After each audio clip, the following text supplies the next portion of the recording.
నీ వాక్యము నా పాదములకు దీపమును, నా త్రోవకు వెలుగునేనది.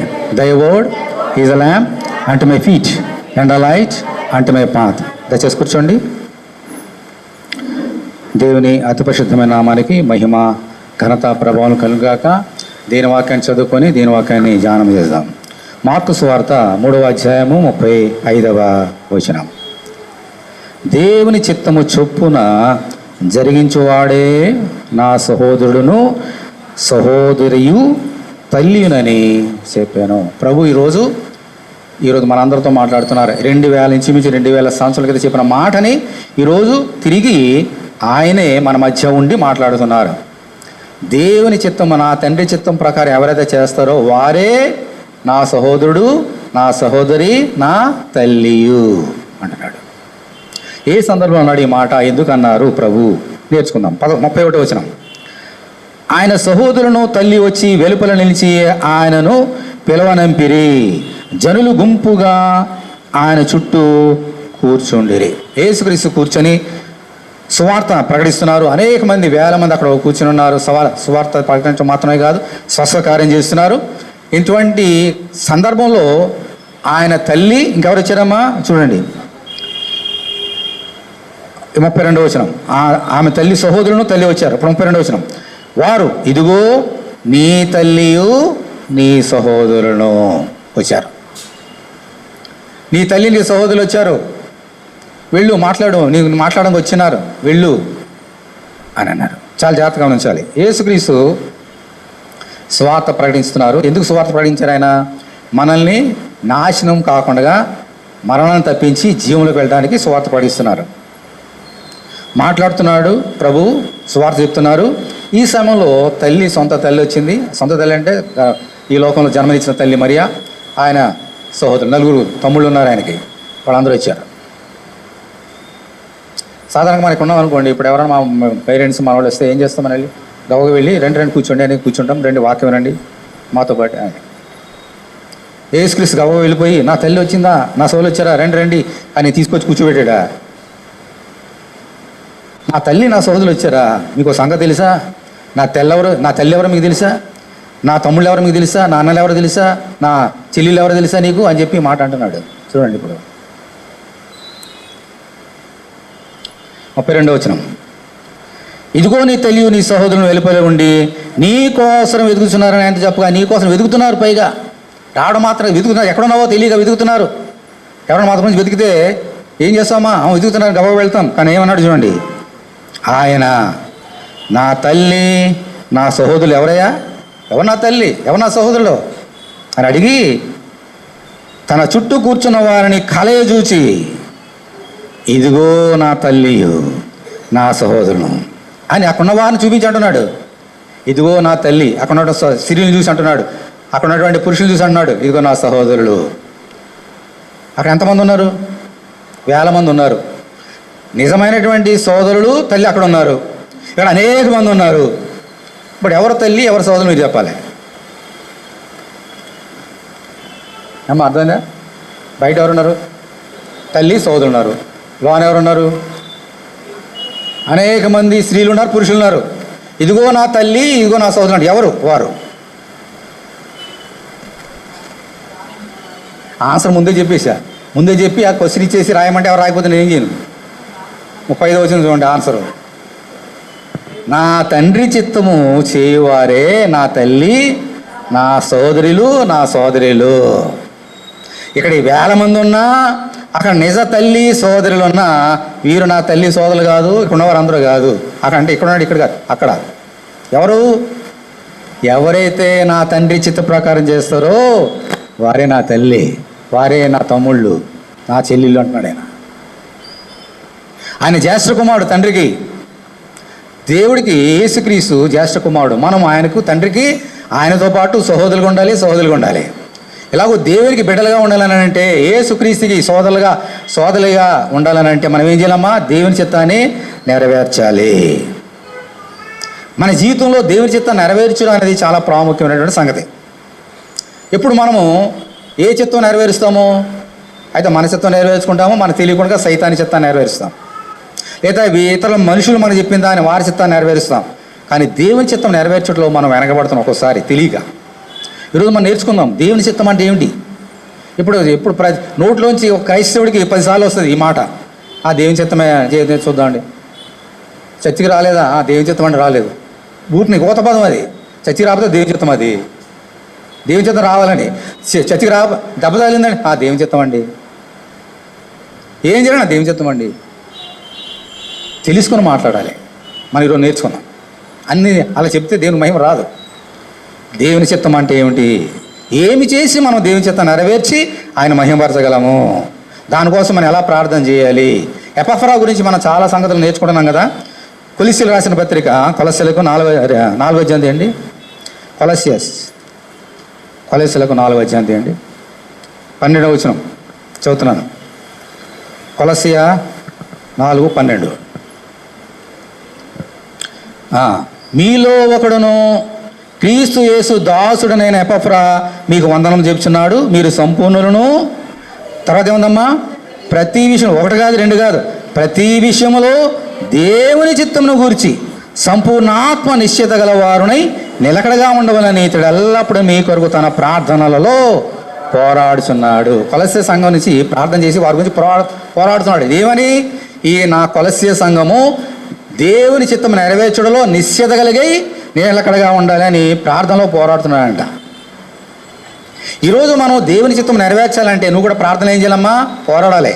ప్రభువా, ఇంతవరకు నా చిత్తాన్ని నెరవేర్చా, మనుషులు మాటలు వారి యొక్క చిత్తాన్ని నెరవేర్చా, ఈ రోజు నుంచి నీ చిత్తాన్ని నెరవేర్చడానికి నేను సిద్ధపడుతున్నా అని ప్రార్థన చేస్తే అప్పుడు దేవుడు మన తన చిత్తానుసారంగా నడిపిస్తాడు. నీ జీవితంలో నా జీవితంలో ఎల్లప్పుడూ నెరవేరవలసింది ఏమిటమ్మా, దేవుని చిత్తమే. నీ చిత్తం కాదు, మనుషుల చిత్తం కాదు, సైతాని చిత్తం కాదు, ఎవరి చిత్తం కాదు. దేవుని చిత్తం నీలో నెరవేరినప్పుడు దేవునికి ఇష్టమైన పాత్రగా నువ్వు ఉండగలుగుతావు, దేవునికి ఇష్టమైనటువంటి కుమార్తెగా ఉండగలుగుతావు. ఈరోజు దేవుని చిత్తం అంటే ఏమిటి మనకున్న సమయంలో నేర్చుకుందాము. దేవుని చిత్తం నెరవేర్చాలంటే ఈ లోకంలో మనం 5 సంగతులు చేయాలి. గబగబా మనకున్న సమయంలో నేను నేర్పిస్తాను, నేర్చుకోండి ఈ 5 సంగతులు ఏంటో. మొట్టమొదటిది సరే, ఒకసారి యోహాను సువార్త 7వ అధ్యాయం తీయండి. యోహాను సువార్త 7వ అధ్యాయం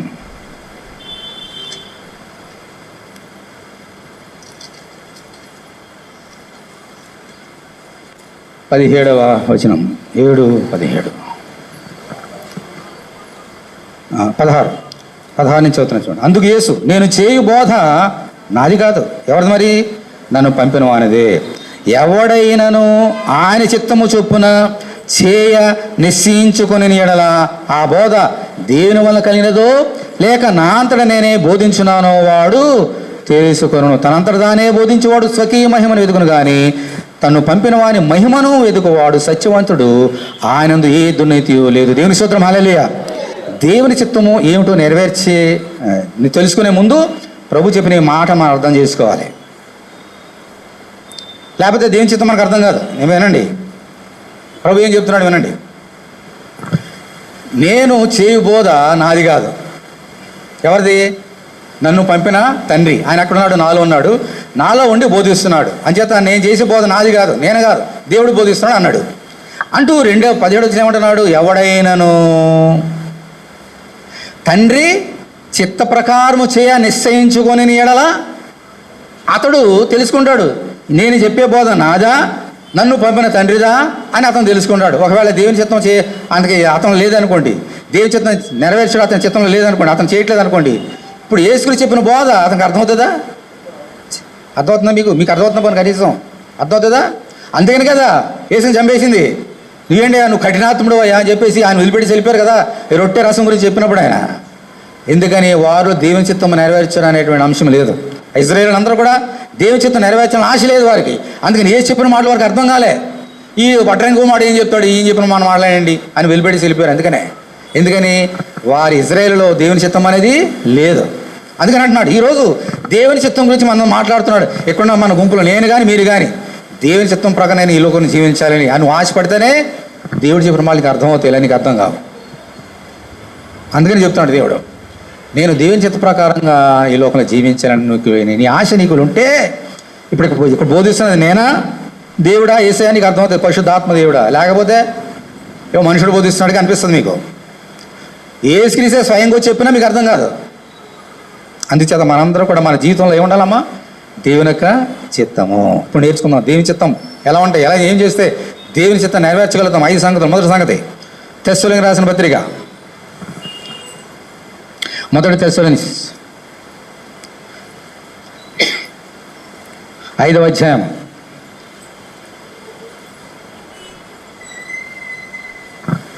15వ వచనం. ఎవడును కీడునకు ప్రతి కీడు ఎవరికైనా చేయకుండా చూచుకొనడి. మీరు ఒకని ఎడల ఒకడును మనుషులందరి ఎడలను ఎల్లప్పుడూ మేలైనదాన్ని అనుసరించి నడుచుకొనడి. ఎల్లప్పుడూ సంతోషంగా ఉండడి. ఎడతెగక ప్రార్థన చేయాలి. దేనికి ఎడతెగక ఏం ప్రార్థన చేయాలి? ఎఫ్ఎఫ్రై చేసిన ప్రార్థన చేయాలి. ఏంటి నేర్చుకుందాం. 16వ వచనం. ప్రతి విషయమునందును కృతజ్ఞతాస్తుతులు చెల్లించుడి. ఇలాగూ చేయుట యేసు క్రీస్తునందు మీ విషయములో దేవుని యొక్క చిత్తము. దేవుని స్తోత్రం. హల్లెలూయా. ఇప్పుడు మనకు అర్థమైపోయింది దేవుని చిత్తం ఏమిటో. దేవుని చిత్తం ఏంటి? దేవుని చిత్తం ఏంటి? ఏం చేద్దాము? ప్రతి విషయములోనూ దేవునికి కృతజ్ఞతాస్తుతులు చెల్లించాలి. ఇది మీ విషయంలో యేసుక్రీస్తునందు దేవునికి చిత్తం. అంటే దేవుని చిత్తం ఏంటి? మనందరూ దేవుని మందిరికి వచ్చాం. దేవుని చిత్తం ఏంటి? ఇప్పుడు వచ్చాం, కూర్చున్నాం. ఏంటి దేవుని చిత్తం ఏంటి చెప్పండి? ఏం చేయాలి? దేవునికి కృతజ్ఞతాస్తుతులు చెల్లించాలి, ఆరాధన చేయాలి, పాటలు పాడి స్తుతించాలి. ఇది దేవుని చిత్తం. దేవుడు నీకు ఇచ్చాడు కృపని చేతిలో పట్టుకొని ఆయన స్తుతించాలి, గణపరచాలి. ఇది దేవునికి చిత్తం. క్రైస్తవుడైనంత మాత్రాన నువ్వు దేవుని చిత్తాన్ని పాటించలేవు. మందిరానికి వచ్చినంత మాత్రాన దేవుని చిత్తాన్ని నువ్వు పాటించలేవు. ఎప్పుడు పాటించగలుగుతావు దేవుని చిత్తాన్ని? ఆయన్ని ఎప్పుడైతే స్తుతిస్తున్నావో నీ పూర్ణ హృదయంతో, పూర్ణ మనసు, పూర్ణాత్మతో, అప్పుడు మాత్రమే దేవుని చిత్తాన్ని నీవేం చేస్తున్నావమ్మా? నెరవేరుస్తున్నావు. ఇది ఎవరి చిత్తము? దేవుని చిత్తం. ఎవరి విషయంలో? మనందరి విషయంలో యేసుక్రీస్తు నందు ఆయన చిత్తం. అంటే నువ్వు మందిరంలో ఉన్నా, నువ్వు ఇంట్లో ఉన్నా, నువ్వు పనులకు వెళ్ళినా, ఉద్యోగంకి వెళ్ళినా, ఎక్కడున్నా నువ్వేం చేయాలి? దేవుణ్ణి స్తుతించాలి. ఓకే, మరి ఎప్పుడు స్తుతించాలి? అక్కడ ఆన్సర్ ఉంది, చూసి చెప్పండి కనీసం. ప్రతి విషయమునందును దేవుని స్తోత్రం. హల్లెలూయా. మనం ఏం చేస్తాం? దేవుని జీవితంలో కార్యం చేస్తే ప్రైజ్ లార్డ్, హల్లెలూయా. కార్యం చేయకపోతే దేవుడు ఎవరో ఇలా ఉంటారు మనుషులు. అలా ఉండొద్దు. యేసుక్రీస్తుని చాలామంది వచ్చారు. నువ్వు దేవుని కుమారుడువా? ఒక సూచన చూపించి మాకు ఆకాశం నుంచి ఏదైనా ఒక అద్భుత కార్యం చేయి, అప్పుడు మేము నమ్ముతాం. ఇదా విశ్వాసం అంటే? అప్పుడు ఓహో ప్రైజ్ లార్డ్, భలే కార్యమే అంటే ఎవరైనా చేస్తారు కార్యం. నీ జీవితంలో దేవుడు ఒక అద్భుత కార్యం చేస్తే థ్యాంక్ యూ లార్డ్ అని ఎవరైనా చెబుతారు. అది దేవుని చిత్తం కాదు. నీ జీవితంలో కష్టము కలిగిన, నష్టము కలిగిన, వేదన కలిగిన, కన్నీరు కారిన దేవుని స్తుతించాలి. దేవుని స్తోత్రం. హల్లెలూయా. ఇది దేవుని చిత్తం. యోబు ఉన్నాడు, భక్తుడు. ఒక్కో రోజు ఎంతమంది చచ్చిపోయారమ్మా? 10 మంది.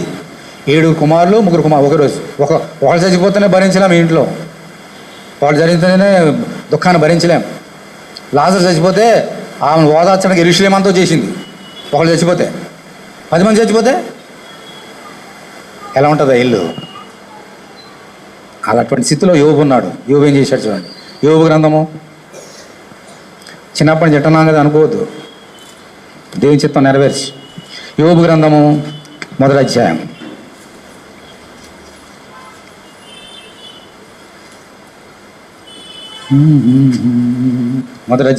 21వ వచనం.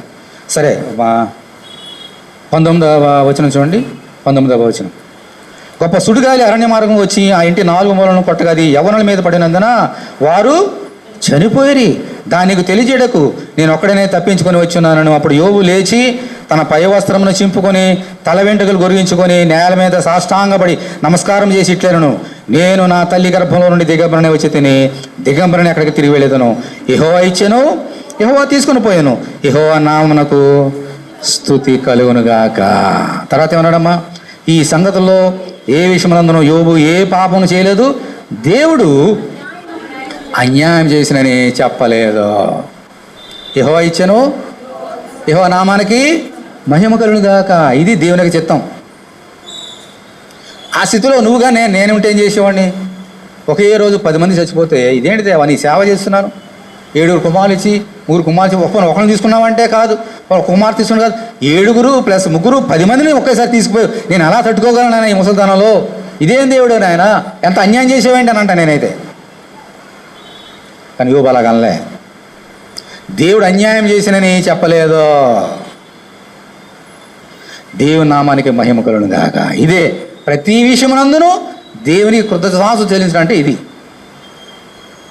నీ జీవితంలో కన్నీరు కారినా, నీ జీవితంలో వేదనలు వచ్చినా, అనారోగ్యంలో ఉన్నా, శోధనలో ఉన్నా, కష్టంలో ఉన్నా, అనుకోనివి జరిగినా, అనుకోనివి జరగకపోయినా ఏం చేయాలా? దేవుని స్తుతించాలి, ఆరాధన చేయాలి. అన్నీ సమకూలంగా ఉన్నప్పుడు మందిరానికి వచ్చి ఆరాధన చేస్తాం. వీలు కాకపోతే మందిరం రావడం మానేసి దేవుని ఆరాధన చేయడం మర్చిపోతాం. ఇది దేవుని చిత్తమా? దేవుని చిత్తమా? ఇది కాదు. దేవునికి మేలు చేసినప్పుడు దేవుని మందిరికి వచ్చి పాడి స్తుతించి చేయలేనప్పుడు మానేస్తే, మందిరం రావడం మానేస్తే దేవుని చిత్తమా? అది ప్రతి విషయంలో దేవుని స్తుతించు. దీని గురించి పోరాడి ఎప్పపర ప్రార్థన చేస్తున్నాడు. ఓ సంఘమా మీరంతా ఎలాగ ఉండండి, ఓ కొలిసులారా ప్రతి ఆదివారం రండి, దేవుని స్తుతించండి, గణపరచండి. మీరు సంతోషంగా ఉన్నప్పుడు కాదు, వేదంలో, శోధంలో, కన్నీటిలో, గాఢాంధకారపు లోయలో ఉన్నా రండి, దేవుని స్తుతించండి అని చెప్తున్నాడు. ఈరోజు దీని గురించి నువ్వు ప్రార్థన గుండెలో చేసుకొని చెక్ చేసుకొని నువ్వు దేవుని ఎలా స్తుతిస్తున్నావు, ఎలా ఆరాధన చేస్తున్నావు, ఏ సమయంలో ఆరాధన చేస్తున్నావు, ఎందులో తప్పుపోతున్నావు పరీక్ష చేసుకో. మొదటిది. రెండవ, దేవుని చిత్తం నెరవేర్చాలంటే మనం ఏం చేయాలి? అదే మొదటి తెస్సలోనికు 4వ అధ్యాయం తీయండి. మొదటి తెస్సలోనికు 4వ అధ్యాయం.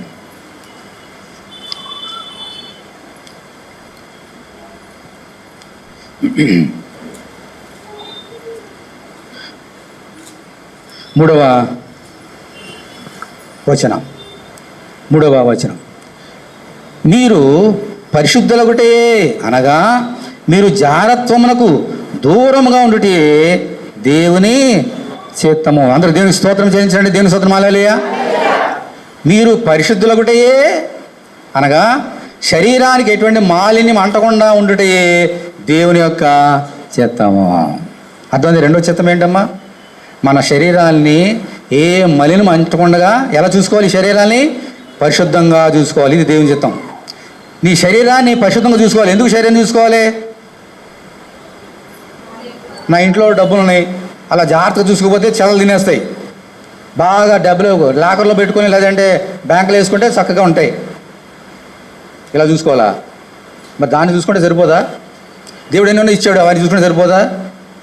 కార్లు ఇచ్చాడు, అది సరిపోదా? ఇల్లు ఇచ్చాడు, దాన్ని చక్కగా నీట్గా పెట్టుకుంటే సరిపోదా?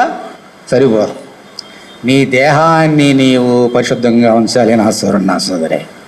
నీ దేహానికి ఎటువంటి మాలిన్యము అంటకుండా చూసుకోవాలి. నువ్వు బయటికి వెళ్తావు, మందిరానికి వచ్చినప్పుడు లేదంటే ఇంటికి వెళ్ళినప్పుడు నీ కాలు బురద అంటుకుంటుంది. ఇంటికి వెళ్ళినప్పుడు అలాగే వెళ్ళిపోతావా? ఇంటికి బురదతో వెళ్ళిపోతావా? ఇంటికి అలాగే స్నానం చేసి అలాగే పడుకుంటావా? అలాగే వంట చేసి తినేసి పడుకుంటావా?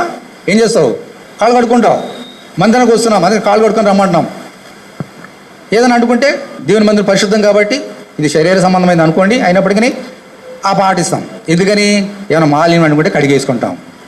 మరి శరీరానికి ఇంకో మాలిన్యం ఉందంట, అది శరీర సంబంధం. మట్టి, పాపమనే మాలిన్యము మన శరీరానికి అంటుకుంటుందేమో అని పరీక్ష చేసుకొని పరిశుద్ధంగా ఉంచాలి.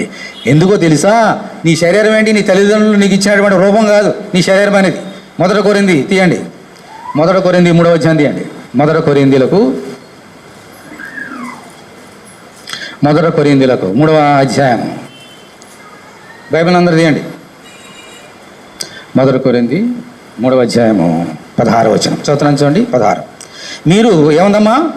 దేవుని ఆలయమై ఉన్నారనియు దేవుని ఆత్మ, చదవండి, మీలో నివసించున్నాడనియు మీరు ఎరుగరా?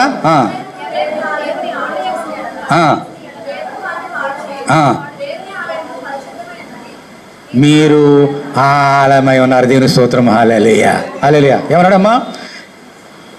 ఎవడైనను దేవుని ఆలయమును పాడు చేసినడా దేవుడు వానిని పాడు చేయను. దేవుని ఆలయము పరిశుద్ధమై ఉన్నది, మీరు ఆలయమై ఉన్నారు. అంటే మనందరం ఎవరమ్మా? దేవునికి ఆలయం. దేవుని ఆలయం అంటే మన శరీరాలు ఏమిటి? దేవునికి ఆలయాలు. ఇక దేవుని మందిరంలో దేవుడు అలాగున్నాడు. నీ శరీరం అనే దేవుని యొక్క మందిరంలో ఎవరున్నారు? దేవుని ఆత్మ నీలో ఉన్నాడు. దేవుని ఆత్మ ఎటువంటి వాడు? పరిశుద్ధాత్మ. ఆయన పరిశుద్ధుడు. కాబట్టి నువ్వు ఎలా ఉండాలి? పరిశుద్ధంగా ఉండాలి. అంటే నీ శరీరం ఆలయము, అందున్నటువంటి దేవుడు పరిశుద్ధంగా ఉండాలంటే నీ శరీరం ఎలా ఉండాలి? అందుకని అమ్మ ప్రతి శనివారం వచ్చి చక్కగా దేవుని స్తుతిస్తున్నాం. మనం కూడా ఆదివారం వచ్చి నేర్చుకుంటున్నాం ఎలా పరిశుద్ధంగా ఉండాలో. ఈ ఆలయాల్ని శనివారం చేస్తున్నాం, శుక్ర శని ఆదివారం మనము ఈ ఆలయాన్ని పరిశుద్ధపరచుకుంటున్నాం, క్లీన్ చేస్తున్నాం. ఓకే, ప్రేమ ఏమన్నాడమ్మా?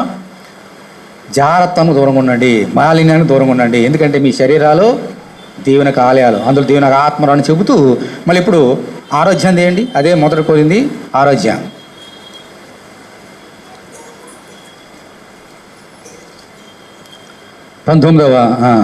ఒక్క నిమిషం.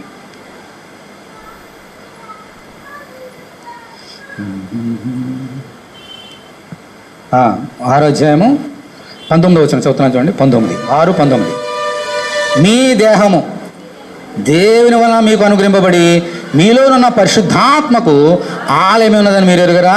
మీరు మీ సొత్తు కారు, విలువ పెట్టి కొనబడిన వారు కనుక మీ దేహముతో దేవుని మహిమపరచుడి. దేవుని స్తోత్రం, హల్లెలూయా.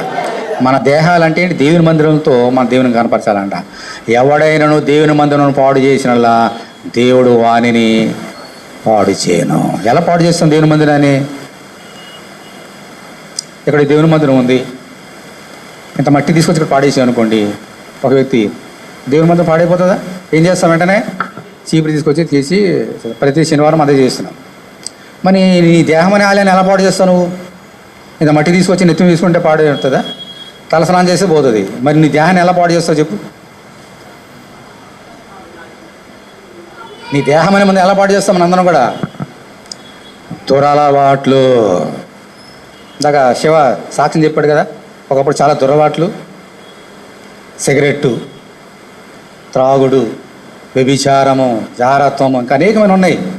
మరి ఆయన సిగరెట్లు అలవాటు ఉంటే ఒకప్పుడు ఆయన మానేశాడు. ఇప్పుడు అందరూ మానుతున్నారా? మానాలే, లేకపోతే దేహాన్ని ఏం చేస్తాం? సిగరెట్ తాగుతున్నాంలే, సిగరెట్ తాగినప్పుడు ఎంత పొడుగుంటుంది, కాలుస్తుంటే అంతే ఉంటుందా? ఆయన తగ్గిపోతుందా? ఒక గంట అయిన తర్వాత అలాగే ఉంటుంది. అది ఏమవుతుంది? ఎందుకు చిన్నదైపోయింది? ఎందుకు చిన్నదైపోయింది? అది కాలిపోతుంది కాబట్టి. ఆ సిగరెట్ అగ్నితో కాలిపోతుంది కాబట్టి అది చిన్నదైపోతుంది. ఆ సిగరెట్టు కాలుతున్నది నీకు నేర్పిస్తుంది, నీ కళ్ళ ముందు పెట్టి నన్ను నువ్వు తాగుతున్నావు కదా, నన్ను చూడు, అగ్నికి ఎలాగా మాడి మసి బూడిదైపోతున్నావు, నువ్వు కూడా అలా మాడి మసి బూడిదైపోతావు ఈ దేహాన్ని పాడు చేస్తే అని నేర్పిస్తుంది సిగరెట్ మనకి. అందుకని ఏమన్నాడు? సిగరెట్ తాగుట, పొగ త్రాగుట దేహానికి హానికరం, ఆరోగ్యం హానికరం గవర్నమెంట్ వాళ్ళు చెబుతారు. ఒక 50 రూపాయలకి 100 రూపాయలకి సిగరెట్ పెట్టి అమ్మినా అక్కడ రాస్తాడు స్టాట్యూటరీ వార్నింగ్ అని, సిగరెట్ తాగొద్దయా చచ్చిపోతామని, క్యాన్సర్ వస్తుందని. అయినా తాగేస్తుంటాం. అంటే దేవుని మంది నేనేం చేస్తున్నా? పాడు చేస్తున్నా. అలాగే త్రాగుడు, లేదా ఇంకోటి ఏదైనా సరే, వ్యభిచారం, జారత్వం అన్నాడు. అందుకని ఇందాక జారత్వం అంటే పెళ్లి కాని వాళ్ళు చేసేది జారత్వం. వ్యభిచారం అంటే పెళ్లి చేసేవాళ్ళు చేసేది తప్పు, వ్యభిచారం. ఏది చేసినా ఈ దేహాన్ని మనం ఏం చేస్తున్నామమ్మా? పాడు చేస్తాం. ఎవడైనా దేవుని మందిని పాడు చేస్తే దేవుడు ఏం చేస్తాడంట? నేను పాడు చేస్తా. ఎక్కడ? నరకం అనే గుండంలో నేను కాల్ చేస్తా. సిగరెట్ ఎలా కాల్ చేస్తున్నారో నువ్వు, నిన్ను కాల్ చేస్తా అంటున్నాడు దేవుడు. అది దేవుని చిత్తం ఏంటి? అందుకని దేవుని చిత్తం ఏంటి? మనలో ఈ దేవుని మందిరాన్ని చక్కగా పరిశుద్ధంగా ఉంచుకొని మీ దేహంతో దేవుని మహిమపరచండి. అంటే ఏంటన్నమాట? ఆదివారం కానీ శుక్రవారం కానీ శనివారం వచ్చినప్పుడు మన దేహాలు ఎలా ఉండాలమ్మా? పరిశుద్ధంగా చేసుకొని, ఏమన్నా మలినం అంటుకుందేమో పరీక్ష చేసుకొని మందిరానికి వచ్చి దేవుని మహిమపరిచి, ఒకవేళ మలినం ఉంటే ఆయన రక్తంలో కడుక్కోవాలి, శరీరంలో పాలు పొందాలి. అప్పుడు నీ దేహం అంతా ఏమైపోద్దమ్మా? దేవుని కాలేము. ఇది దేవుని చిత్తం, దేవుని సూత్రం. హల్లెలూయా. 2 నేర్చుకో. మొదటిదేంటి? దేవుని మందిరానికి వచ్చి ప్రతి విషయంలో దేవుని స్తుతించాలి, కష్టమైన నష్టం ఏదైనా సరే. రెండోది ఏంటి? నీ శరీరం అనే దేవుని మందిరాన్ని ప్రతిదినము పరిశుద్ధంగా కాపాడుకోవాలి, దేవుని చిత్తం. మూడో చిత్తం ఏంటి చూద్దాం. హెబ్రీయులకు రాసిన పత్రిక 10వ అధ్యాయం తీయండి. హెబ్రీయులకు 10వ అధ్యాయం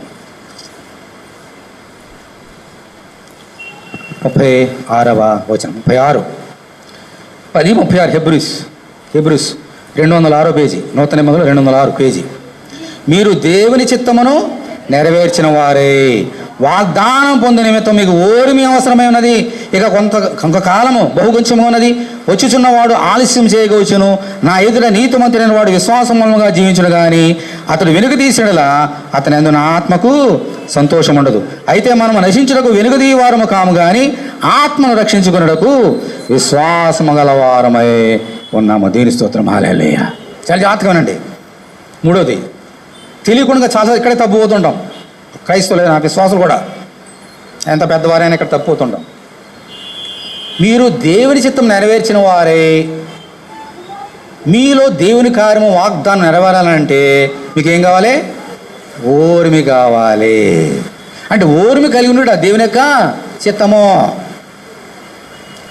199 మందికి ఓర్మి ఉండదు, వితౌట్ ఎనీ డౌట్స్. ఎప్పుడైనా జరగాలి జరిగిపోవాలంతే. ఇప్పుడు నాకు సెల్ ఫోన్ ఉంది, మీ దగ్గర సెల్ ఫోన్ ఉంది, హలో అనగానే మీరేమంటారు? అంటారు కదా. దేవుడు కూడా దేవా హలో అనగానే ఆయన హను అనాలి. అలా ఉంటుంది మన జీవితాలు. ప్రార్థన చేస్తాం, కనిపెట్టాం. ఇప్పుడు ప్రార్థన ఆమె అనగానే వచ్చేయాలి, కుమరింపజేయాలి ఆ దీవెనలు. అలా ఉంటాయి చాలామంది. కొంతమంది దేవుడు వాగ్దానాలు ఇస్తాడు. 31st వాగ్దానం తీసుకుంటాం, జనవరి 1st నెరవేరిపోతాయా? అలా నెరవేరితే ఎంత బాగుండవు కదా. అలా నెరవేరవు. మనకేం కావాలా? ఓర్మి. 360 రోజులు కనిపెట్టాలి. అది ఆ రోజు జరగవచ్చు, ఆ రాత్రే జరగవచ్చు, జనవరి 1st జరగవచ్చు, ఇంకెప్పుడైనా జరగవచ్చు. మనకు తెలియదు, ఆ దేవుని చేతిలో ఉంది. నేను చూసాను కదా, ప్రతిదానికి సమయం కలదు. ఆ సమయంలో దేవుడు చేస్తాడు. కానీ మనకేం ఉండాలి? ఓర్మి ఉండాలి. ఓర్మి లేకపోతే దేవుడి దగ్గర చాలా నష్టపోతాం. చాలా జాగ్రత్తగా ఉండాలి. ఎలాగా ఓర్మి ఎలా తప్పిపోతామో. ఇజ్రాయేల్ దేశం ఉంది. వారందరూ కూడా మాకు రాజు కావాలి, రాజు కావాలని చెప్పేసి అడిగారు దేవుణ్ణి. మోషేని అడిగారు. మోషేని అడిగితే సరే సమూయేలు వీళ్ళందరూ ఉన్నారు భక్తులు. మోషేని కాదు, సమూయేలు వీళ్ళందరూ ఉన్నారు. అప్పుడు సమూయేలు ప్రవక్త, మోషే వీళ్ళందరూ యెహోషువ వీళ్ళందరూ చనిపోయారు. అప్పుడు దేవుడు అవునా వాళ్ళు రాజు కావాలా? దేవుడు ఎవరు? రాజులకు రాజు. ఇప్పుడు రాజు కావాలంటే మనుషుడు. అంటే రాజులకు రాజు అని నన్ను వదిలిపెట్టి ఈ మామూలు మనుషులు రాజులు కావాలని కోరుతున్నారా? సర్లే మీకు అలా నీకు కావాలని కోరుకుంది కదా, సరే మీకు ఇస్తానని చెప్పేసి సౌలు అనేటువంటి రాజుని వారికి ఇచ్చాడు దేవుడు. సమూయేలు వెళ్ళి అభిషేకించాడు. అభిషేకించి పట్టాభిషేకం చేసేసాడు. ఇజ్రాయేల్ మీద అతడు అభిషేక్తుడిగా ఉన్నాడు. అప్పుడు సమూయేలు సౌలుతో ఒక మాట అన్నాడు. ఓ సౌలు, ఇప్పుడు నువ్వు కొత్తగా రాజు అయినావు కదా, దేవునికి సంగతి నీకు తెలియవు. అంచేత నేను ప్రజలను ఎలా పరిపాలించాలి, వారికి ఎలా ప్రార్థన చేయాలి, ఇవన్నీ కూడా నేను రాసి నీకు చెబుతాను. కొన్ని రోజులు వెయిట్ చేయి, నేను వస్తా. నేను వేరే పనిలోనే దేవునికి నాకు సంబంధించినవి ఆ కార్యక్రమాన్ని ముగించుకున్న తర్వాత వస్తా. నువ్వేం చేయాలి ఇంతలో కనిపెట్టు. పై ఇక్కడ యుద్ధం జరుగుతుంది. అప్పుడు యుద్ధం జరుగుతున్నది. ఆ యుద్ధం జరుగుతున్నప్పుడు కూడా ఆ యుద్ధంలో ఎలా గెలవాలి ఇవన్నీ నీకు తెలియవు. నేను చెబుతా. ఎంతమంది నీ మీదకి యుద్ధం వచ్చినా వారు గెలవలేరు. ఎందుకని? మన పక్షాన యుద్ధం చేసేవాడు ఆయన. కాబట్టి ఎలా యుద్ధం చేయాలి, వారి గురించి ఎలా ప్రార్థన చేయాలి, వీరి గురించి ఎలా ప్రార్థన చేయాలి, యుద్ధంలో ఎలా గెలవాలి, ఇవన్నీ నేను నేర్పిస్తా, వెయిట్ చేయి అన్నాడు. ఓకే సమూయేలు గారు ఓకే అన్నాడు. ఒకరోజు వెయిట్ చేశాడు. సమూయేలు వచ్చాడా? రాలే. 2వ రోజు వెయిట్ చేశాడు, రావడం లేదు. 3 రోజులు వెయిట్ చేశాడు, రావడం లేదు. ఈలోగా యుద్ధం అక్కడ రెడీగా ఉన్నారు చంపేయడానికి. యుద్ధానికి రెడీగా వచ్చేస్తుంటే మాకు ఎలా ఉంటుంది? లోన భయం. 4వ రోజు మరి ఈ సంగతులని దేవుడు తెలిసే తెలీదా? తెలిసి ఆపేశాడు సమూయేల్ని. అప్పుడు ఏం జరిగింది చూడండి. మొదటి సమూయేలు గ్రంథం 13వ అధ్యాయం. మొదటి సమూయేలు 13వ అధ్యాయం.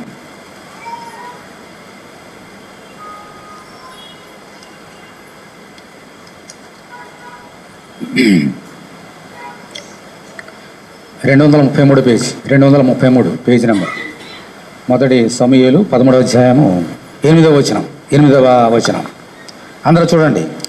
సమూయేలు చెప్పినట్లు అతడు 7 దినములాగి సమూయేలు గిల్గానుకు రాకపోటయు జనులు తన యొద్ద నుండి చెదిరిపోటీ చూచి ఒక కార్యం చేశాడు. 9వ వచనం.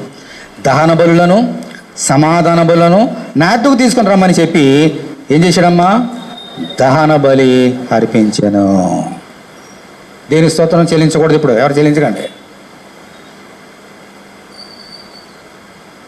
ఎందుకని? సమూయేలు ఎవరు? ప్రవక్త. దహన బలులు ఎవరు అర్పించాలి? ప్రవక్త అర్పించాలి, దేవుని సేవకుడు. ఈయన ఏం చేసాడంట? యుద్ధం తీవ్రం అయిపోతుంది, ఇంకా 7 రోజులు అయిపోయింది, ఇంకా రావడం లేదు. చాలామంది యుద్ధాన్ని భయపడి వెళ్ళిపోతున్నారు. అమ్మో వాడు యుద్ధానికి వస్తారేమో, నా స్ట్రెంత్ తగ్గిపోతుంది, చచ్చిపోతానేమో అని భయపడి వెంటనే ఏం చేశాడంట? అరే తీసుకురండి మేకల గొర్రెలు తీసుకురండి అని దహన బలి అర్పించాడంట. దేవుడు చెప్పాడు మోషేకి, దహన బలి అర్పించాలంటే లేవీయులే యాజకులు అర్పించాలి తప్ప అన్యుడు అర్పిస్తే వాడు కథం చచ్చిపోతాడు. సౌలు బెన్యామీనీయుడు. సమూయేలు ప్రవక్త చేసిన కార్యాన్ని, దేవునికి అర్పించిన బలుల్ని తను అర్పించాడు. దేవునికి దహన బలి అర్పించాడు. అతను చేయకూడని పని చేశాడు. ఎందుకు చేశాడు? అతనికి ఓర్మి లేదు. 7 రోజులు అయిపోయింది, ఇంకా రావడం లేదు, ఇంకా రాడేమో, ఆ ముసలోడు చచ్చిపోయడం లేదు నాకేం తెలుసు, రాడేమో అని భయపడిపోయి ఓర్మి లేక చేయకూడని పని చేశాడు. మన జీవితంలో ఓర్మి లేకపోతే ఏది చేయకూడదు చేస్తాం. దేవుడు ఏది చేద్దామో చేస్తాం, ఏది చేయమన్నా చెయ్యం ఓర్మి లేకపోతే. ఏం జరిగింది చూడండి. తర్వాత మళ్ళీ చదువుతున్నా, దహన బలులను సమాధానం నా యొద్దకు తీసుకొని రమ్మని చెప్పి దహన బలి అర్పించాను. అతడు దహన బలి అర్పించి చాలించిన వెంటనే సమూయేలు వచ్చాను. మై గాడ్, చూడండి, ఇలా దహన బలి అర్పించేశాడు, ఇలా తిరగగానే సమూయేలు ఉన్నాడు అక్కడ. అంటే ఇవన్నీ పైనుంచి ఎవరు చూస్తున్నారు? చెక్ చేస్తున్నాడు సౌలుని దేవుడు. ఇతను ఓర్మి ఉందా లేదా? ఉందా ఓర్మి? ఏం జరిగింది చూడండి. అతడు దహన బలి అర్పించి చాలించినట్టునే సమూయేలు వచ్చాను. సౌలు అతను కలుసుకొని అతను వందనం చేయడగా బయలుదేరగా, అరే సమూయేలు వస్తున్నాడే, praise Lord brother, praise Lord అని గవ్వ వెళ్ళాడంట. సమూయేలు అతనితో, నీవు చేసిన పని ఏమని అడిగాను. అందుకు సౌలు, జనుల యొద్ద నుండి చెదిరిపోటీ నిర్ణయ కాలం చెప్పిన మాట ప్రకారం రాకపోటీ చూచి ఇంకను యెహోవాను శాంతి పరచకమును మునిపే ఈ ఫిలిస్తీన్లు గిల్గాల్లోకి వచ్చి నా మీద పడుదురు అనుకొని నా అంతట నేను ఏం చేసాడమ్మా? సాహసించి దహన బలి అర్పించింది. నేను వాళ్ళు చంపేస్తారని భయపడిపోయి నీవు నిర్ణయించిన కాలంలో రాకపోవడం చూసి నేను అర్పించేశానని చెప్పాడంట. అప్పుడు దేవుడు ఏమన్నాడు చూడండి, 13వ వచనం.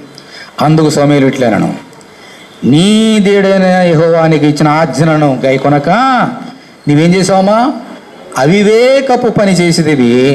నీ రాజ్యమును ఇజ్రాయేల్ మీద సదాకాలం స్థిరపరచకు యెహోవా తలచి ఉండెను, అయితే నీ రాజ్యము నిలవదు. నీకు రాజ్యాన్ని ఇచ్చాను కదా, నువ్వు అవివేక పని చేసావు, నీ రాజ్యం నిలవదు, నువ్వు రాజుగా ఉండవు.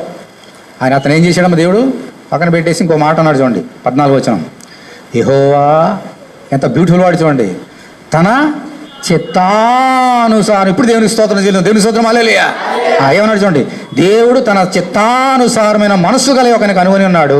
నీకు ఆజ్ఞాపించిన దాన్ని నువ్వు గైకొనపోతూ కనుక యెహోవా తన జనం మీద అతన్ని అధిపతిగా నియమించెను. ఎవరమ్మా అతను? దావీదు దేవునికి చిత్తానుసారంగా జీవించినవాడు, దేవుని చిత్తాన్ని నెరవేర్చినవాడు. అంచేత ఇతనేమో దేవుని చిత్తాన్ని నెరవేర్చలేదు, ఓర్మి లేదు కాబట్టి. అందుకని దేవుడు ఏం చేశాడమ్మా? సౌలుని పక్కన పెట్టి ఇతని స్థానంలో దావీదుని దేవుడు ఎన్నుకున్నాడు. దేవుని స్తోత్రం హల్లెలూయా. మన జీవితంలో ఓర్మి లేకపోతే మనకు తెలియకుండానే దేవుడి పైన అన్ని ఎడిట్ చేస్తుంటాడు. మన బుక్లో ఎడిట్ చేస్తుంటాడు ఆయన. అంటే తలరాతలు అంటాం కదా తెలుగులో, మారిపోతుంటాయి. ఎందుకు మారిపోతాయంటే అక్కడ ఆయన మార్చేస్తున్నాడు. ఎందుకంటే మన ఓర్మి లేదు కాబట్టి. ప్రార్థన చేస్తాం, ఓర్పు ఉండదు. ప్రభా అది నాకు కావాలి, ఇది కావాలి. ప్రార్థన చేయండి, ఓపిక ఉండండి, తగిన సమయం ఇస్తానని దేవుడు చెప్పాడు ఆల్రెడీ. ఆయన చెప్పేశాడు పెద్దన సమయం ఉందని. సౌలు వలె ఒకవేళ మనం తప్పిపోతే మనం ఏం చేస్తాం? అవివేక పనులు చేస్తాం. దేవుడు ఒక మాట ఇచ్చాడంటే అది ఎప్పుడు జరుగుతుందో తెలుసమ్మా? బ్యూటిఫుల్ వర్డ్ ఇంత చదివా. దేవుడిని ఒక మాట ఇచ్చాడంటే ఎప్పుడు జరుగుతుంది అది? నిర్ణయ కాలమున. ఈ నిర్ణయించేవారు ఎవరు? నువ్వు కాదు, నేను కాదు, దేవుడు. ఆ నిర్ణయ కాలంలోనే ఒక సెకండ్ ముందు జరగదు, ఇంకో సెకండ్ ఆటు జరగదు, అప్పుడే జరుగుతుంది. అలా దహన బలి అర్పించి ఇలా చూశాడు, ఒక సెకండ్ పట్టింది అంతే, ఆయన ఎదుర్కొన్నాడు. అంటే నిర్ణయకాలం తెలుసుకోపోయాడు ఆయన, ఓపిక లేదు కాబట్టి. దేవుని నిర్ణయకాలం వస్తే నీ దీవెనలు దేవుడు అలా పడతానే ఉంటాయి నీ మీద దీవెనలు. దేవుని స్తోత్రం హల్లెలూయా. నీకేం కావాలా? ఓర్మి కావాలి. ఇది దేవుని చిత్తం. ఒకసారి పరీక్ష చేసుకుందాం.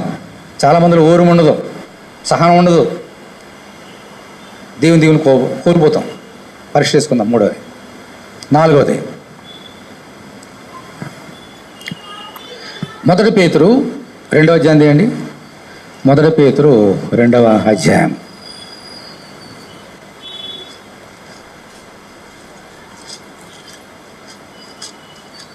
మొదటి పేతురు 2వ అధ్యాయము 13వ వచనం చదువుతున్నాను చూడండి. తీసారా? 215 పేజీ. మనుషులు నియమించు ప్రతి కట్టడకును ప్రభువు నిమిత్తమే లోబడి ఉండి, రాజు అందరికీ అధిపతి అనియు, నాయకులు దుర్మార్గులకు ప్రతిదండన చేయుటకును సన్మార్గులకు మెప్పు కలుగుటకును రాజు వలన పంపబడిన వారు అనియు వారికి లోబడి ఉండుడి. ఎలానగా వీరిట్లు యుక్త ప్రవర్తన గలవారై అజ్ఞానముగా మాటలాడు మూర్ఖుల నోరు మూయుట దేవుని చిత్తము. ఇది 4వది. మూర్ఖుల నోరు మూయించుట దేవుని యొక్క చిత్తము. మూర్ఖుల నోరు మూయించాలంట. అంటే ఏంటి అనమాట? వారు మాట్లాడే మాటలు దేవుని వాక్యానికి వ్యతిరేకంగా ఉంటాయి. ఎవరన్నా అలా మాట్లాడితే మనం ఏం చేయాలంట? మనకు తెలుసు, దేవుని వాక్యం తెలుసు కాబట్టి వారు నోళ్ళు మూయించాలంట. మనం అందరూ కూడా ఇది దేవుని చిత్తం. ఇది అంటే వాళ్ళు నోళ్ళు మూయించాలంటే ముందు మనకు తెలియాలి కదా దేవుని చిత్తం ఏంటో. దేవుని వాక్యం మనకు తెలియాలి కదా, అప్పుడే మోయించగలుగుతాం నోళ్ళు. చాలామంది దేవునికి వ్యతిరేకంగా మాట్లాడుతుంటారు, దేవుని యొక్క ఆజ్ఞలకి మాట్లాడుతుంటారు, యేసుక్రీస్తుకి వ్యతిరేకంగా మాట్లాడతారు. యేసు దేవుడే కాదు, యేసు చచ్చిపోలేదు, కన్యక మేరకు పుట్టలేదు, అసలు చచ్చిపోలేదు, అసలు అందుకని బ్రతకే చనిపోయి తిరిగి లేవలేదు, ఇలాగే నేను మాటలు మాట్లాడుతుంటారు. దేవుడు నా జీవితం అద్భుతకార్యం చేశాడు, ఆశ్చర్యకార్యం చేశాడు. నమ్మరు. ఎవరైనా చేస్తారు ఆ కార్యం. ఆ డాక్టర్ గారు చేశాడు. ఇప్పుడు అంతా చెప్పినట్టుగా ఆ డాక్టర్ గారు మంచి ఆపరేషన్ చేశాడు కాబట్టి బతికొచ్చింది. దేవుడిలో ఉంది, దేవుడు ఏం చేశాడు? ఇలా ఉంటాయి మూర్ఖులు మాట్లాడు. ఆ నోరు ముంచాలంట. నేర్చుకుందాం. నువ్వు మూర్ఖులు మాటలు ఎలా ఉంటాయి ఉదాహరణ లేఖనా చెప్తే పేదరే చెప్పాడు. చూద్దాం. 2వ పేతురు పక్కనే 3వ అధ్యాయము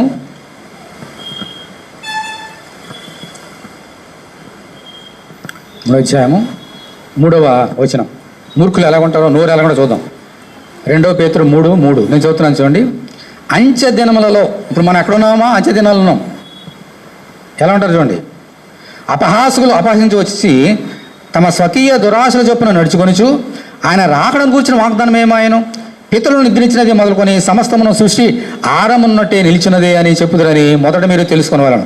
ఏలైనగా పూర్వం నుండి ఆకాశముండునయు నీళ్ళలో నుండి నీళ్ళ వలన సమకూర్చబడిన భూమి దేవుని వాక్యములను కలిగినయు వారు బుద్ధిపూర్వకంగా మరుతురు.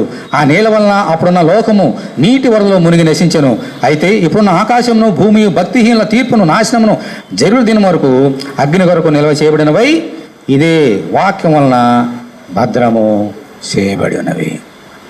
అంత్యకాలంలో అపహాసులు వచ్చి ఆ నోరు ఎలా ఉంటుంది చూడండి. ప్రభు ఏం చెప్పాడమ్మా వెళ్ళిపోయేటప్పుడు? ఇదిగో నేను త్వరగా వస్తున్నాను, దొంగవలే రాబోతున్నాను, కాబట్టి మీరు అందరూ సిద్ధంగా ఉండి బుద్ధి గల కన్యకలు ఉండండి, బుద్ధి లేని వారు ఉండొద్దని చెప్పి వెళ్ళాడు కదా. చెప్పి ఎంతకాలం అయింది? ఇప్పుడు 2 సంవత్సరాలు అయిపోయింది కదా. చాలామంది అంటారు ఎలాగ, త్వరగా వస్తాను, దొంగగా వస్తానని చెప్పాడు కదా. త్వరగా వచ్చాను అన్నవాడు 2000 సంవత్సరాలు అయిపోయింది, ఇంకేం వస్తాడు? 2వ రాకడ ఏది అని అడుగుతారంట. అంటే దేవుని వాక్యానికి ఇది విరుద్ధమే కదా. ఆయన త్వరగా వస్తున్నానంటే ఈరోజు ఆయన దృష్టి 1000 సంవత్సరాలు ఒక దినం అమ్మా. ఒక దినం అంటే ఆయనకి 1000 సంవత్సరాలు, 1000 సంవత్సరాలు ఒక దినం ఆయనకి. ఇప్పుడు 2000 సంవత్సరాలు 2 రోజులు అయింది ఆయనకి. మనమేమో తొందరపడిపోతుంటాం, మూర్ఖులుగా మాట్లాడుతుంటాం. ఏది 2వ రాకడ వచ్చేస్తాను, ఏది అక్కడ ఇలా మూర్ఖులు మాట్లాడుతుంటారు. ఉదాహరణది దేవుని వాక్యానికి వ్యతిరేకంగా ఎవరు ఏం మాట్లాడినా అదేంటమ్మా? మూర్ఖుల నోరు మాట్లాడుట. దాన్ని మనం ఏం చేయాలి? ఆత్మ ఖడ్గంతో, దేవుని వాక్యమైన ఖడ్గంతో వారు నోరు మూయించాలి. ఎలా నోరు మూయించగలం? ఇప్పుడు చెప్తున్నారు కదా, ఏది ఎక్కడ 2వ రాకడ ఏది? మూర్ఖులు అన్నారు కదా, ఇప్పుడు ఎలా మూయించాలి నోరు? చూద్దాం.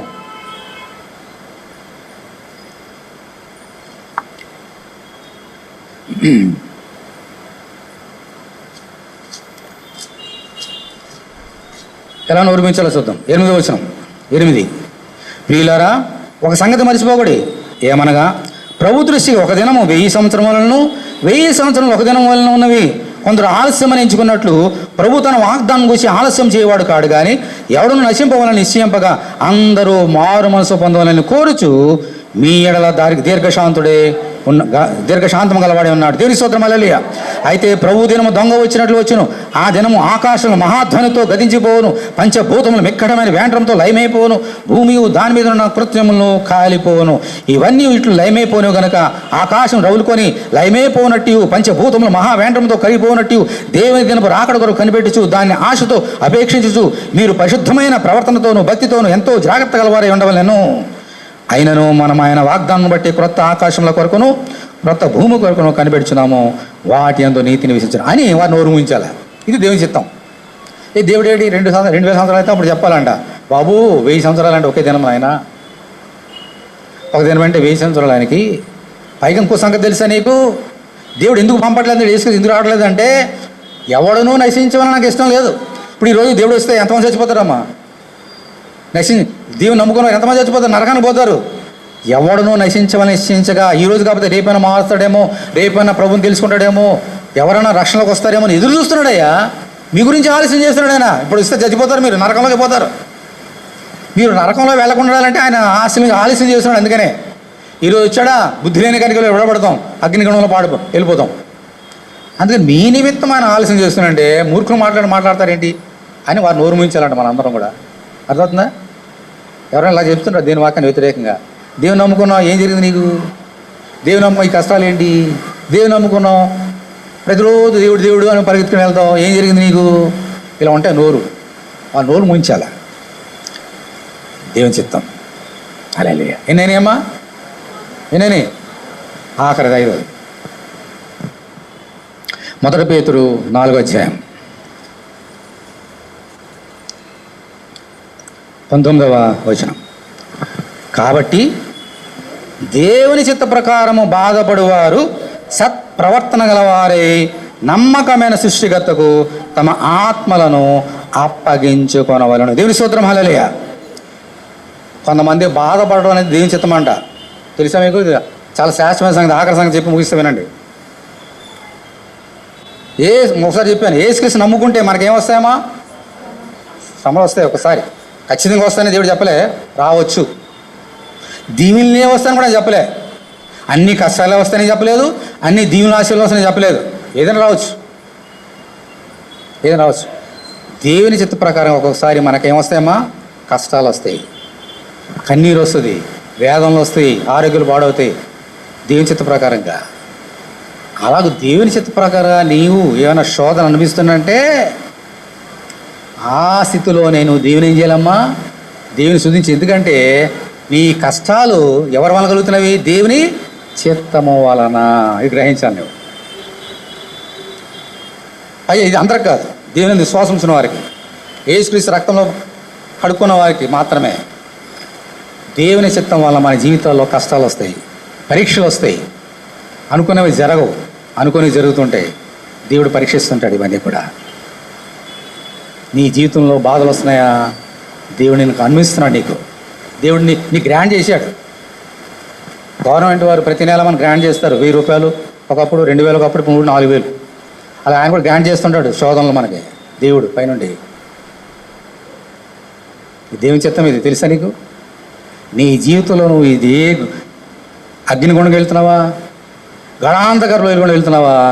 ఆ దేవుని చిత్త ప్రకారం నీకు అనుగ్రహిస్తున్నాడు. ఏదో లోపం ఉంది నీలో, ఏదో లోపం నీలా. అరే రంబా రుకులు నిక్కరా చిక్క పోరుకోమా లాఖారికు మమ్మాయిక రుళ్ళ. దేవుడు ఒకటిని అనుమతించడు. కారణాలు ఉంటాయి నీ జీవితంలో. ప్రభు ఏంటి నీ చిత్తం? ఎందుకు ఇలా జరుగుతుంది? కూర్చో, ప్రార్థన చేయి, అడుగు, అప్పుడు చెప్తాడు దేవుడు నీకు. ఒట్టినే రావు కష్టాలు. మళ్ళీ చదువుతున్నా. కాబట్టి దేవుని చిత్త ప్రకారం బాధపడేవారు సత్ప్రవర్తన గలవారే. దేవుడు చిత్తం ప్రకారం అనుభవిస్తుంటే మన ప్రవర్తన ఎలా ఉండాలమ్మా? సత్ప్రవర్తన. నమ్మకమైన సృష్టికర్తకు తమ ఆత్మలను అప్పగించుకొనవలెను. దేవుడు ఒక్కొక్కసారి ఇటువంటి శోధనలు మనకు అనుమతిస్తుంటాడు. చూడండి 12వ వచనం. ఒక నిమిషం. 12వ వచనం. అదే మొదటి పేతురు 4:12. ప్రియులారా, ఎంత ప్రేమతో చెప్తున్నాడు అండి. ప్రియులారా, మిమ్మల్ని శోధించుటకు మీకు కలుగుచున్న అగ్ని వంటి మహాశ్రమను గూర్చి మీకేదో ఒక వింత సంభవించడం ఆశ్చర్యపడకుడి. మీ జీవితంలో అనుకుని జరుగుతున్నాయా? ఆశ్చర్యపోద్దో, అది దేవుని చిత్తం. క్రీస్తు మహిమ బయలుపరిచినప్పుడు మీరు మహానందంతో సంతోషించే నిమిత్తము క్రీస్తు శ్రమలో మీరు పాలువారనైనంతగా సంతోషించుడి. క్రీస్తు నామ నిమిత్తం మీరు నింద పాలైన యెడల మహిమాస్వరూపైన ఆత్మ అనగా దేవుని ఆత్మ మీ మీద నిల్చున్నాడు గనక మీరు ధన్యులు. దేవుని చిత్త ప్రకారంగా మనం బాధ అనుభవిస్తే మనము ధన్యులు అంట. ముగిస్తున్నా వినండి. యోబు ఉన్నాడు. యోబు నీలాంటి లాంటి వ్యక్తి, గొప్ప విశ్వాసమైన ఆయనకి అన్ని శ్రమలు ఎందుకు వచ్చినాయి? ఇందా చెప్పాను, ఒకరోజు 10 మంది చనిపోయారు, ఇల్లు పడిపోయింది, ఆస్థానం తెలిపోయింది, గొర్రెలు మేకలు ఎద్దులు ఎన్ని ఉన్నాయి, ఆస్థానంతో పోయింది, గొల్ల అన్ని లేని ప్రాముఖ్యమైంది అంట. దేవుని యొక్క శరీరమైన దేవుని మందిరము శిథిలావస్థలో పడిపోయి ఒళ్ళంతా అరికాలం తల వరకు కురుపులు. ఎందుకు వచ్చిన ఈ శ్రమలో చెప్పాలి మీరు. యోబు ఏం తప్పు చేశాడు? ఎందుకు చెప్తున్నారంటే దేవుని చిత్తము 2 రకాలుగా ఉంటాయి. ఇది నేర్చుకోండి అందరూ కూడా. ఇక్కడ ఎంతమంది ఉన్నారో, ఆన్లైన్లో ఎంతమంది ఉన్నారో అందరూ నేర్చుకోండి. 2 రకాలుగా దేవుని చిత్తాలు ఉంటాయి శ్రమలో. యోబు ఏం తప్పు చేశాడు? మరి ఇందా చెప్పాను కదా, నువ్వు ఈ నీళ్ళేదో ఏదో లోపం ఉంది అందుకనే ఈ శ్రమలు అని ఇంకో చెప్పాను కదా. మరి ఏం తప్పు చేశాడు అంటే, ఒక వ్యక్తి జీవితంలో దేవుడు చిత్త ప్రకారంగా శ్రమలు అనుభవించినప్పుడు దేర్ ఆర్ 2 రీజన్స్. ఒకటి, నువ్వు చేసిన తప్పులే నీ శ్రమల కారణాలు. 99% ఇందులోనే ఉంటాం. 99 మంది ఇందులోనే ఉంటాం, మొదటి గుంపులోనే ఉంటాం. మనం చేసిన తప్పులే, దేవునికి వ్యతిరేకంగా చేసిన మాటలే, దేవుని వ్యతిరేకంగా దేవుని మందిరానికి దేవుని వ్యతిరేకంగా చేసిన కార్యాలే దేవుని చిత్తం వల్ల బాధలు వస్తాయి మనకి. ఒకటి. రెండవది, ఒక 1%, అది అందులో మనం ఉండం. కానీ తెలుసుకోవాలి కాబట్టి చెప్తున్నా. యోబు లాంటి వారు. యోబు ఏం తప్పు చేయలే, కానీ దేవునికిని సైతానికి మధ్య యుద్ధం కలిగింది అక్కడ. యోబుని దీవిస్తున్నా కదా, అందుకే నిన్ను ప్రేమిస్తున్నాడు, ప్రేమిస్తున్నాడు ఇందాక, అందుకే అన్నాడు యెహోవా ఇచ్చినది అని. అన్ని శోధనలు, దేవుని ఎదుర ఆర్గ్యుమెంట్ జరిగింది. యోబు విశ్వాసాన్ని పరీక్ష చేయడానికి దేవుని చిత్తం వలన బాధ అనుభవించాడు యోబు. యోబు ఏం తప్పు చేయలే, అందులో మనం ఉండం. అంత నీతిమంతులం మనం. అలా ఉంటే అంత ప్రపంచం ఇక్కడే పాలకురాజు చేసేది కదా. యోబులో మనం అందరం ఉన్నాం అనుకోండి, పాలకురాజు ఎక్కడ ఉంటుందా? ఎక్కడ ఉంటుంది. కానీ తెలుసుకోవాలి, దేవుని చిత్తార్థంగా బాధలు వస్తాయి. అయితే నువ్వు చేసిన తప్పులను బట్టి శోధనలు వచ్చినా, పరీక్షను బట్టి శోధనలు వచ్చినా నువ్వేం చేయాలా? సత్ప్రవర్తన గల వారై దేవుణ్ణి మహిమపరచండి. మీరు ధన్యులను గ్రహించి ఆ స్థితిలోనే దేవుని కనపరచండి అన్నాడు. దేవుని స్తోత్రం, హల్లెలూయా. ఇది దేవుని చిత్తం. ఓకే, 5 సంగతులు నేర్చుకున్నాం. మొదటి సంగతి ఏంటి చెప్పండి? దేవుని చిత్తం ఏంటి? మొదటి సంగతి, దేవుని స్తుతించాలి ప్రతి విషయమందు. రెండోది, దేవుని యొక్క మందిరము పరిశుద్ధంగా ఉంచుకోవాలి. మూడోది, ఓపిక కావాలి. నాలుగోది, మూర్ఖులు నోరు ముయించాలి దేవుని వాక్యాన్ని వ్యక్తి. ఆఖరిది, మనం చేసిన తప్పులే మన మీద దేవుడు పడేస్తుంటాడు ఒకసారి. అది దేవుని చిత్తం. పరీక్ష చేసుకోవాలి. ఎందుకు ఇలా వస్తున్నాయో నాకు తెలియదు అంటాం.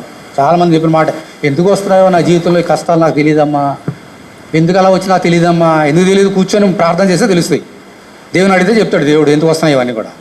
అవి ఏం చేయకుండా ఎందుకు వస్తున్నా తెలియదమ్మా అంటే అలా తప్పుపోతుంటాం. ఈరోజు అందుకని ప్రేమించి నేను మాట్లాడాడు దేవుడు. Praise lord. కన్నా ఒక మాట చెప్పి, ఈ దేవుని చిత్తాన్ని 5 సంగతులు నెరవేరిస్తే మనకు వచ్చే ఆశీర్వాదం ఉంది. దాన్ని ఎలా నెరవేర్చాలో ఒకసారి చూడండి. ఎఫెసీలు రాసిన పత్రిక 6వ అధ్యాయం తీయండి. ఎఫెసీలు 6, ఎఫెసీ 6, 6వ వచనం. మనుషులను అందరూ తీసారమ్మా, 176 పేజీ.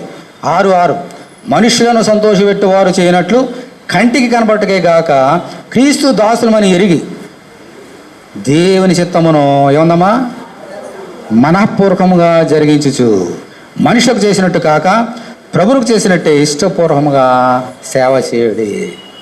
ఏం చేయాలి? దేవుని చిత్తాన్ని ఎలా నేర్చారంట? మనపూర్వకంగా, ఇష్టపూర్వకంగా. మనపూర్వకంగా అంటాం కదా, ఇష్టపూర్వకంగా. ఇప్పుడు నాకు చేపల కూర అంటే ఇష్టం. ఇప్పుడు చేపలు పెట్టారనుకోండి, ఎలా తింటాను నేను? చికెన్ అంటే ఇష్టం ఉండదు. పెట్టారనుకోండి, ఎంత పెట్టారు, ఇష్టంగా తింటానా? ఏది ఇష్టంగా తింటాం? నాకు ఇష్టమైనది అయితేనే తింటా. అలాగే దేవుని చిత్తం నెరవేర్చడం నీకు ఇష్టం కావాలి.